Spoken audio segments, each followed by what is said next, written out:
السلام علیکم، میرا نام نسیم ہے۔ آج میں رمضان کی سیریز ایکسپلین کرنے جا رہی ہوں۔ What is the Ramadan? I am going to be explain what is the رمضان۔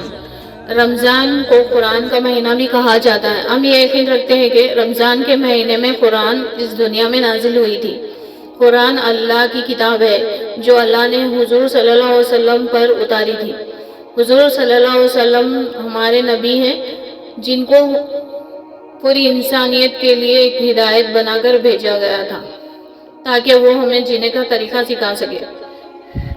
تو اس مہینے میں مسلم زیادہ سے زیادہ کوشش کرتے ہیں کہ قرآن پڑھے، نماز پڑھے، اللہ کو یاد کرے، اللہ کے بہت قریب آ سکے۔ ایکچولی قرآن عربک لینگویج میں ہے۔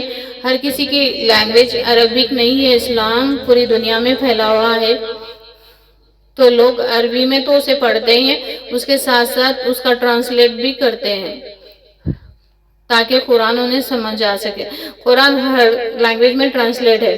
اب قرآن کی بات ہو ہی رہی ہے تو میں آپ کو بتانا چاہتی ہوں کہ اس مہینے میں قرآن کی فری ٹرانسلیٹ کاپی ڈسٹریبیوٹ کر رہے ہیں۔ اگر آپ قرآن پڑھنا چاہتے ہیں تو کچھ ٹرانسلیٹ ضرور تو مجھے کامنٹ کریے کہ بتائیے کہ یونیورس کتاب ہے، اس کو ہر کوئی پڑھ سکتا ہے۔